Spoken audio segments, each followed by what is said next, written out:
Hello student, आज हम लोग 9th क्लास ज्योग्राफी के दूसरा कक्षा पढ़नेंगे।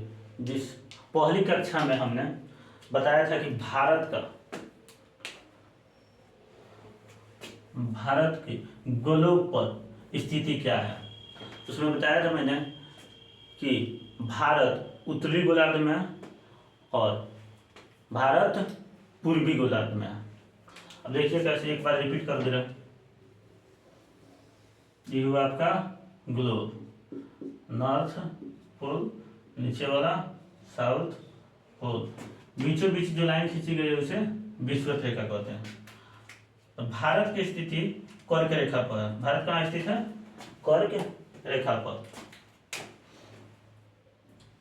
23.5 उत्तरी अक्षांश को कर्क रेखा कहते हैं।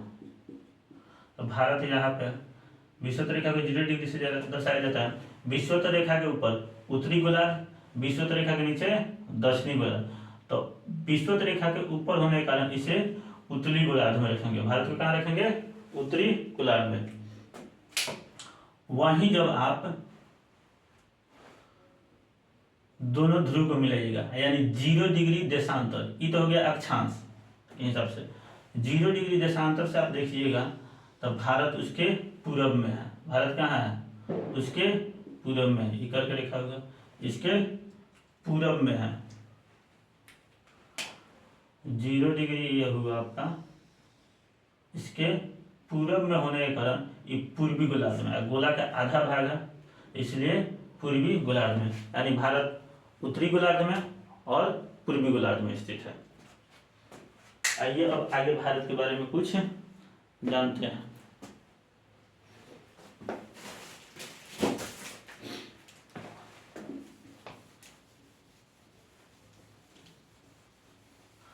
भारत का क्षेत्रफल कितना है?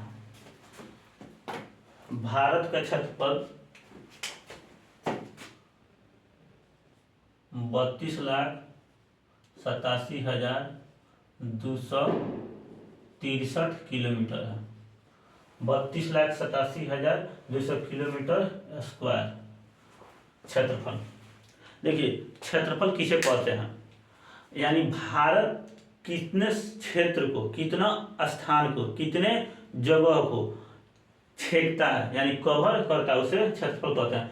जैसे देखिएगा, कोई भारी भरकम आदमी होगा तो किसी बेड पर सोता है तो पूरा बेड छेक लेगा, यानी उसका क्षेत्रफल एक बेड के बराबर है।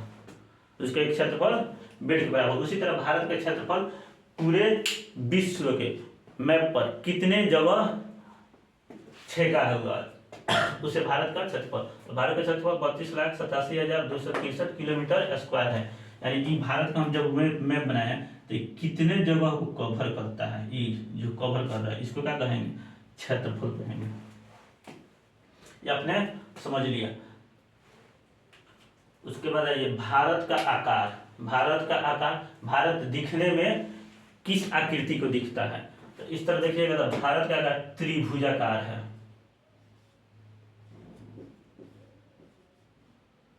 त्रिभुजाकार। भारत यानी त्रिभुज की शेप में दिखता है। इसमें हम भारत के साथ साथ इसके पड़ोसी देश को भी दर्शाए हैं। लेकिन भारत के देखिएगा, अगर मिलाइएगा यहाँ से, देखिए कलम से बना है, यहाँ से अगर मिलाया जाए इस तरह देखिएगा, शेप में एक मिला दीजिए तो आपका किस तरह का शेप दिखा? 3 भुजाओं से घिरा हुआ दिख रहा है, यानी त्रिभुज की तरह। किस तरह त्रिभुज बनता है? इस तरह 3 भुजाओं से रहता है। तो इसी को पलट के देखिए, थोड़ा सा इस तरह दिख रहा है, त्रिभुजाकार आकृति में। यानी भारत का विस्तार एक त्रिभुजीय क्षेत्र के रूप में है। इसको समझ लिए।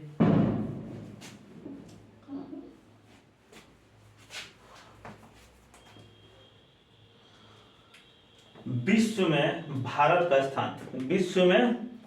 का स्थान क्षेत्रफल के हिसाब से कितना है?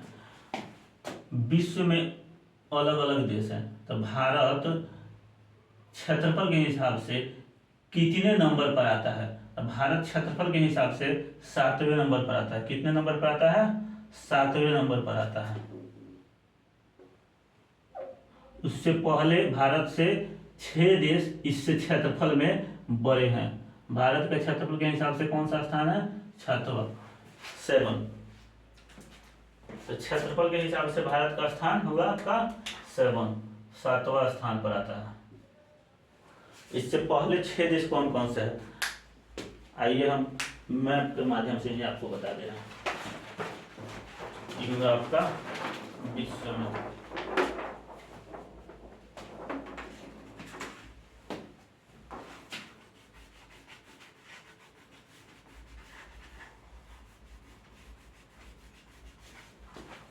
जिसे देखिए, ये हुआ रूस, ये जो क्षेत्र देख रहे हैं इस कलर का, ये हुआ रूस। रूस 1 नंबर पर है क्षेत्रफल में, सबसे बड़ा देश रूस है। उसके बाद कनाडा, ये वाला क्षेत्र जो देख रहे हैं आप, ये किसका है? कनाडा का है। 2 नंबर पर कनाडा, 2 नंबर पर कौन सा होगा? कनाडा। 3 नंबर पर आपका चाइना आता है। 3 नंबर पर कौन आएगा? चाइना आएगा। 4 नंबर पर संयुक्त राज्य अमेरिका, संयुक्त राज्य अमेरिका क्षेत्रफल के हिसाब से। 5वां बड़ा देश आपका हो जाएगा ब्राजील। कौन सा होगा? ब्राजील।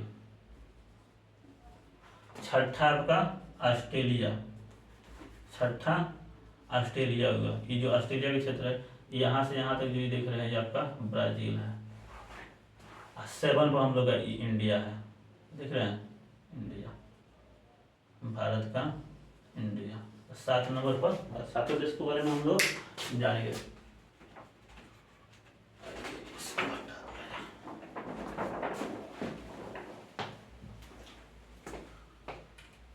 भारत विश्व के जितना भौगोलिक क्षेत्र है उसके कितने क्षेत्र को कवर करता है? तो 2.4%। जितना विश्व का भौगोलिक क्षेत्रफल है उसका 2.4% भारत कवर करता है। स्थल सीमा की लंबाई देखिए, स्थल सीमा और समुद्री सीमा 2 होता है। तो पहले हम लोग सीमा समझ लेते हैं। स्थलीय सीमा, स्थलीय सीमा, समुद्री सीमा।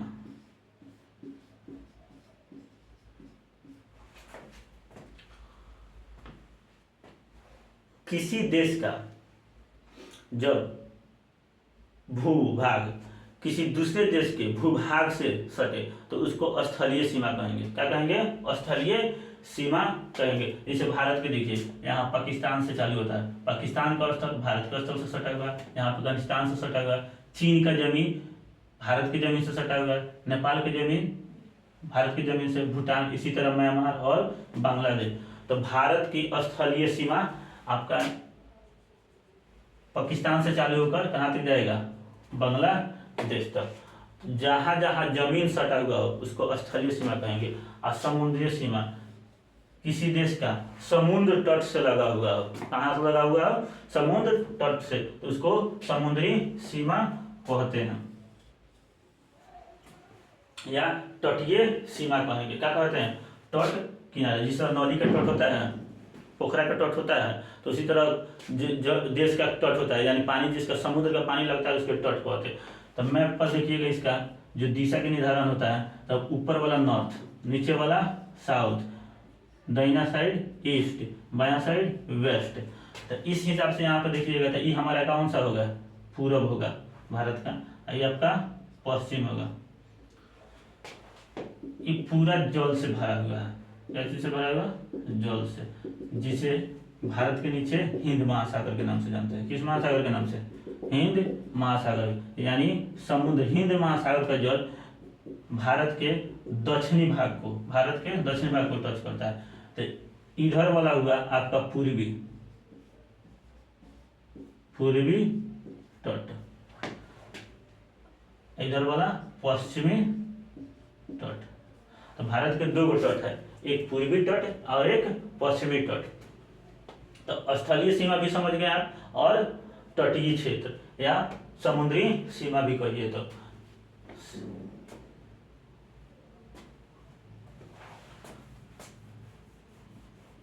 अब देखिए इसमें आगे हम बता रहे हैं आपको समुद्री भारत की स्थलीय सीमा, भारत की स्थलीय सीमा की लंबाई कितना है। यानी यहाँ से आप चलिए गुजरात के सरक्रिक से इसको होते हुए पाकिस्तान होते हुए पूरा आप जाइएगा, तो इस तरह चलते चलते कितनी लंबाई है, कितना किलोमीटर स्थलीय सीमा है, यानी स्थल से सटा हुआ भारत की सीमा कितना है। तो यह हो जाता है 15,200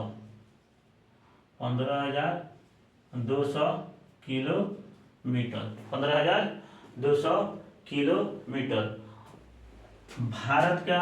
अब देखिए समुद्री सीमा, भारत का समुद्री सीमा या तटीय सीमा, भारत का तटीय सीमा देखिएगा। अब गुजरात के यहाँ सरक्रिक से चालू होता है, अब गुजरात होते हुए महाराष्ट्र, कर्नाटक, केरल, यहाँ राज्य केरल है, इस तरह यानी पश्चिमी तट और पूर्वी तट ये दोनों मिलाकर आपका होता है 6100 किलोमीटर,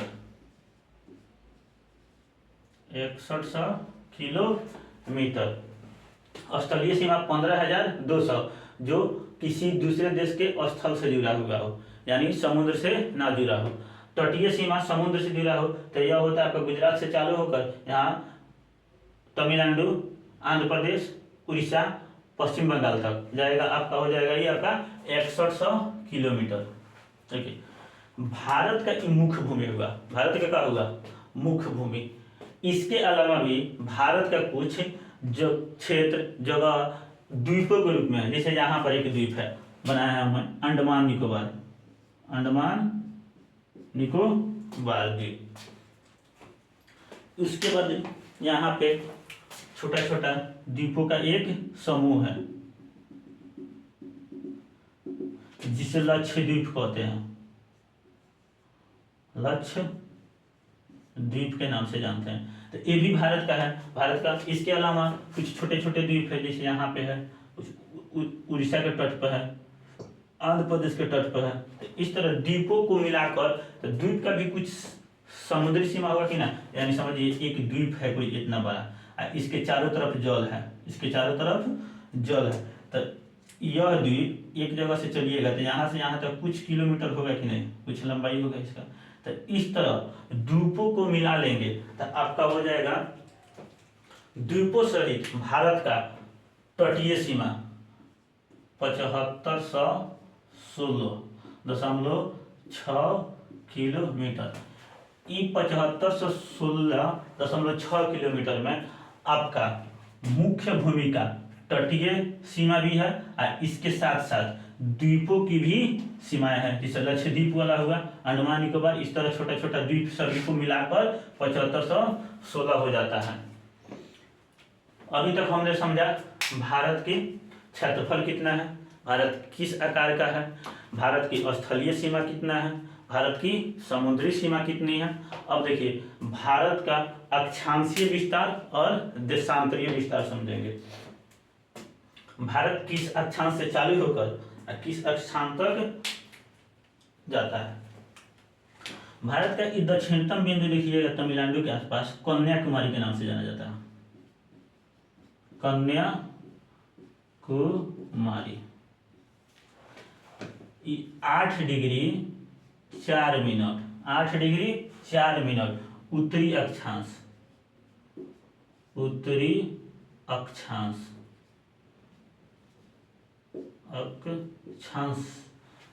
से चालू होकर भारत का सबसे ऊपर वाला क्षेत्र होता है आपका लद्दाख। पहले जम्मू कश्मीर पूरा हुआ करता था, लेकिन केंद्र शासित प्रदेश बनने से अभी न्यूज लद्दाख का है। तो ये आपका होगा 37 डिग्री 6 मिनट, 37 डिग्री 6 मिनट। उसके बाद ये हो गया आपका अक्षांशीय, क्या हुआ अक्षांश। जैसे हम लोग पृथ्वी पर ग्लोब पर विषुवत रेखा हो गया, इस विषुवत रेखा के समानांतर खींची गई क्या लाइन थी, अक्षांश। तो भारत जहाँ स्थित है तो भारत में का निचला और भारत का ऊपरला भाग जहाँ टच करता है इसी को बोला है। तो नीचे वाला 8 डिग्री 4 मिनट है और ऊपर वाला 37 डिग्री 6 मिनट है, समझ आया। और उसके बाद ग्लोब पर देशांतर रेखाएं तो खींची गई है, नॉर्थ पोल युवा साउथ पोल दोनों को मिलाकर कुछ लाइनें खींची गई। उत्तरी ध्रुव से निकलता है और दक्षिणी ध्रुव को टच करने वाली। तो इस तरह की लाइनें हम बताए थे आपको 360 है। 180 गो पूर्वी देशांतर का, 180 गो पश्चिमी देशांतर का। तो भारत पूर्वी में है, भारत पूर्वी गोलार्ध में है, यानी पूर्वी देशांतर टच करेगा तो भारत के कोई ना कोई एक भाग होगा जो इसको टच करेगा। देशांतर का कोई ना कोई एक भाग होगा जो भारत के पश्चिमी भाग को टच करेगा, एक देशांतर होगा जो भारत के पूर्वी भाग को टच करेगा।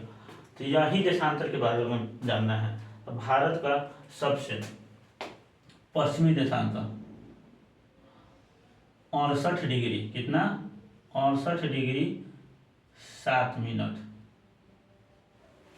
टच करता है। भारत का पश्चिमी भाग 68 डिग्री 7 का। अब भारत का ई हुआ आपका पूर्वी भाग, यहाँ पर अरुणाचल प्रदेश राज्य है, तो ई टच करता है 97 डिग्री 2-5 मिनट, यानी 97 डिग्री से थोड़ा सा आगे। तो इस तरह हम लोग जाने कि भारत का अक्षांशीय विस्तार और देशांतरीय विस्तार।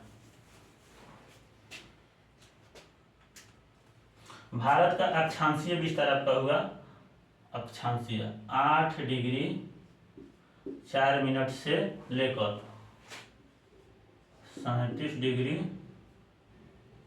6 मिनट तक। वही देशांतरीय विस्तार, ई वाला देशांतर वाला इधर कुन। तो देशांतरीय विस्तार आपका होगा 68 डिग्री 7 मिनट से 97 डिग्री 2-5 मिनट तक। अक्षांशीय विस्तार और देशांतरीय विस्तार हमने समझ लिया। और देखिए भारत के मैंने शुरुआत में ही बताया था कि भारत के बीचों बीच से कर्क रेखा गुजरती है। भारत के बीचों बीच से कर्क रेखा गुजरती है। कर्क रेखा किसे कितने डिग्री को कहते हैं?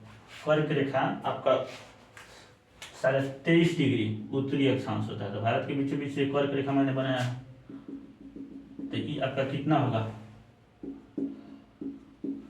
23.5 डिग्री उत्तरी अक्षांश। देखिए उत्तरी ध्यान देना है, अक्षांश तो दोनों तरफ है लेकिन दिशा है उत्तरी अक्षांश और दक्षिणी अक्षांश। तो ये होगा आपका उत्तरी अक्षांश।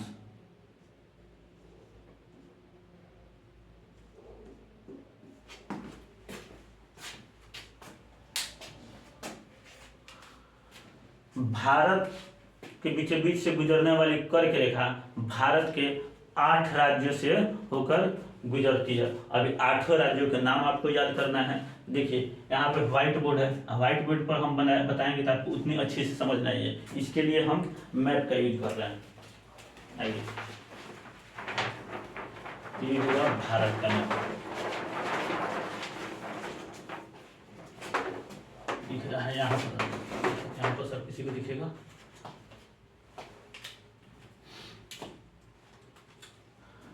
यहाँ पर दिया हुआ है 23.5 डिग्री कर्क रेखा, उत्तरी अक्षांश 23 डिग्री। इसको मैं मार्कर से थोड़ा हाईलाइट कर देता हूँ जो आपको दिखे। यही है 23.5 डिग्री उत्तरी अक्षांश जिसको कर्क रेखा था। भारत के 8 राज्यों से होकर गुजरती है। 8 राज्य कौन कौन सा है? देखिए गुजरात राज्य है, इस कलर का कौन सा है? गुजरात है। तो भारत का गुजरात हुआ, कौन सा होगा? इतना जितना कलर कर रहा हूँ, ये वाला आपका गुजरात राज्य से गुजरती है।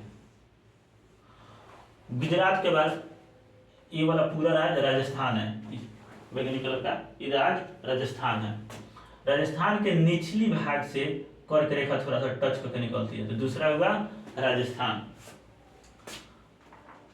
पीला कलर में जो ये है आपका मध्य प्रदेश है। कौन सा है? मध्य प्रदेश। देखिए मध्य प्रदेश यहाँ से यहाँ तक क्षेत्र मध्य प्रदेश का। देखिए आप लोग को 2800 राज्य किसी अलग वीडियो में हम याद करा देंगे, लेकिन अभी फिलहाल हमको कर्क रेखा पर स्थित राज्य के बारे में जानना है। तो कर्क रेखा पर स्थित राज्य ही हम आपको बता रहे हैं। तो ये राज्य हुआ आपका मध्य प्रदेश। तो पहला गुजरात, दूसरा राजस्थान, तीसरा मध्य प्रदेश। मध्य प्रदेश से ही अलग होके बना है छत्तीसगढ़। मध्य प्रदेश से ही अलग होके कौन बना है राज्य? छत्तीसगढ़।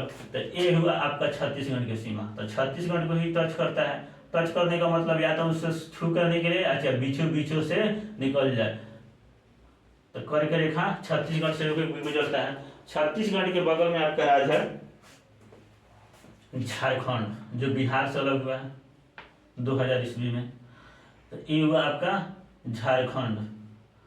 तो झारखंड के बीचों बीच से गुजरता है। झारखंड में एक जानने वाली बात यह है कि झारखंड की राजधानी रांची, झारखंड की राजधानी रांची, यहाँ पे देखिए ये रांची है, झारखंड की राजधानी रांची कर्क रेखा पर स्थित है। कहाँ स्थित है? कर्क रेखा पर। वहीं गुजरात की राजधानी गांधीनगर, यहाँ पे ये वाला गुजरात की राजधानी गांधीनगर, और मध्य प्रदेश की राजधानी भोपाल।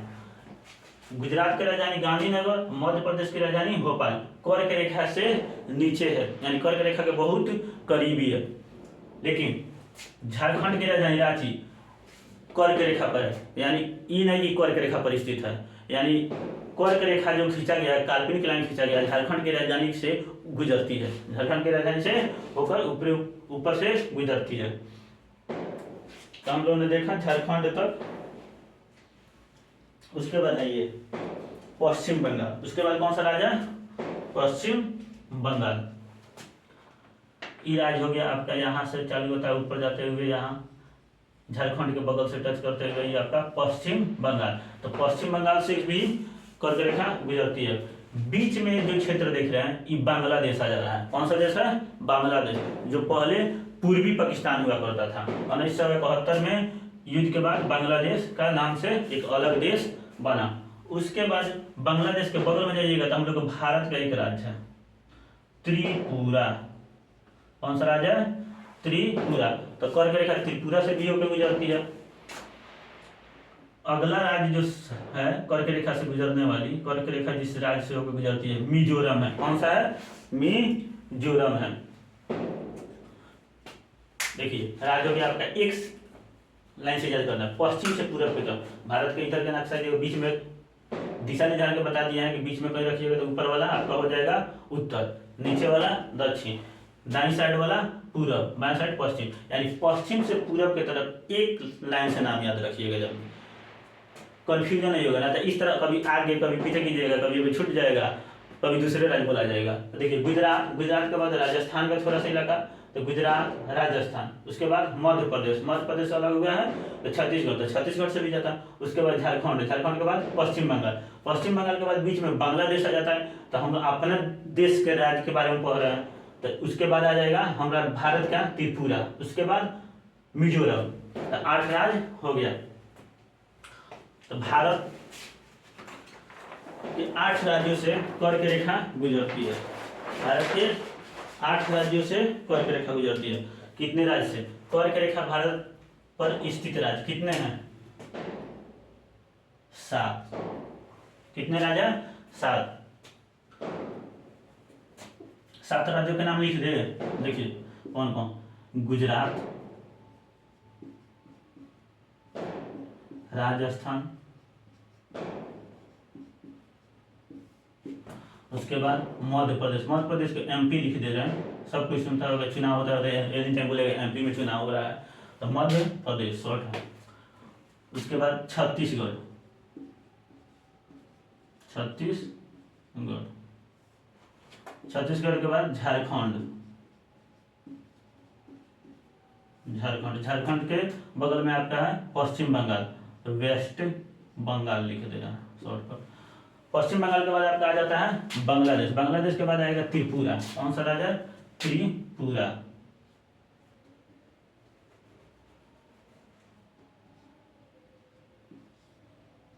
त्रिपुरा राज्य, त्रिपुरा के बगल में है मिजोरम, मिजोरम। उम्मीद करता हूं कि आपको कर्क रेखा पर स्थित 8 राज्य याद हो गया होगा। देखिए एक सिलसिला से याद रखिएगा, पश्चिम से पूरब की तरफ इजीली याद हो जाएगा। लेकिन इसको एक ट्रिक भी आता है जो थोड़ा फनी लगेगा लेकिन याद रहेगा। मित्र पर गमछा झाड़, मित्र पर गमछा झाड़।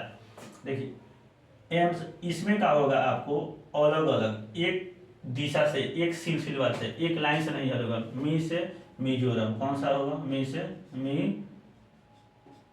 मिजोरम राज्य होगा, मी से मिजोरम। त्र से त्रिपुरा। प से आपका हो जाएगा आपका पश्चिम बंगाल, ऊपर लिख दे रहा हूं, पश्चिम बंगाल राज्य। र से राजस्थान।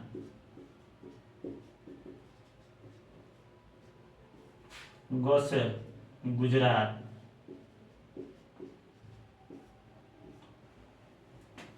म से मध्य प्रदेश, मध्य प्रदेश।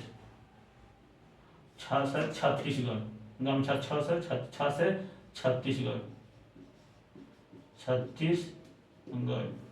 झा से झारखंड। र से राजस्थान।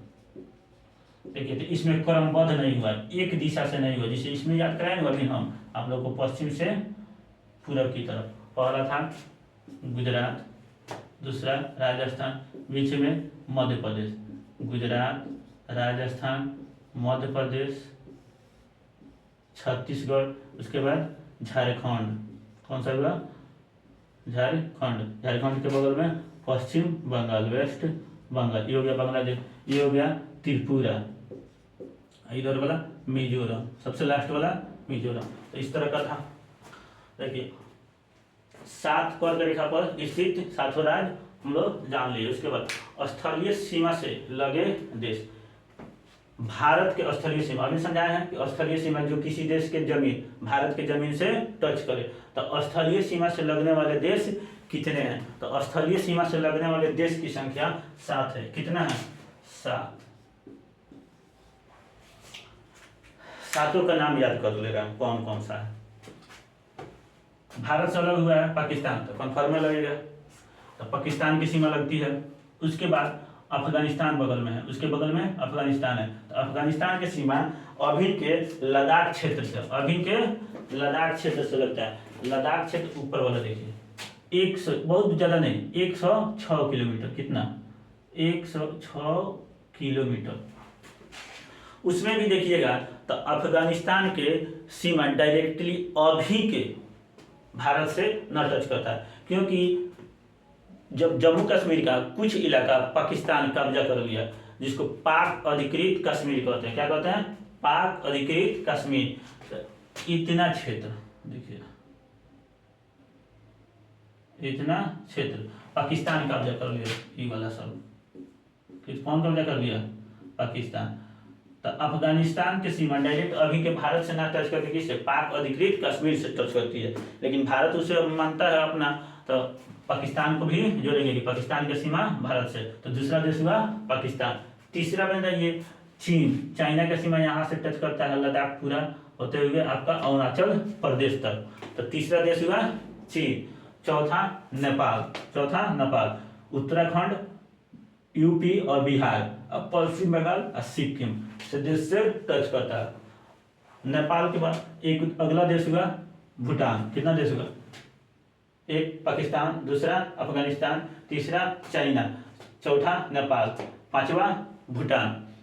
भारत के पूर्वी भाग में म्यांमार देश है। कौन सा देश है इधर? म्यांमार। म्यांमार देश पूरब की तरफ से टच करता है। उसके बाद बीच में नीचे वाला ये हो गया आपका बांग्लादेश। कौन देश हुआ?